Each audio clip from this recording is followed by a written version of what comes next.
Les leaders de la médiation sur une estrade, l'image est précieuse. Il faut dire que les espoirs étaient grands, ce nouvel accord de paix très attendu.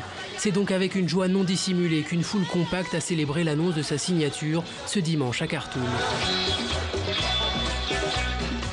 Quant au contenu, le texte prévoit un retour au statu quo après l'échec du précédent accord signé en 2016. Salva Kiir reste le chef de l'État sud-soudanais. De son côté, Riek Machar, ex-chef rebelle, rejoindra un gouvernement d'union nationale.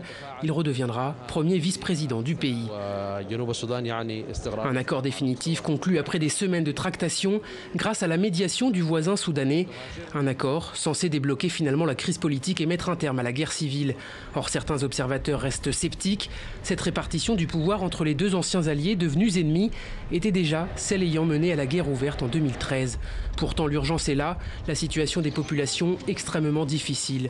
Selon le Haut Commissariat des Nations Unies pour les réfugiés, sur un total de 12 millions d'habitants, on recense 2,5 millions de réfugiés, près de 2 millions de déplacés.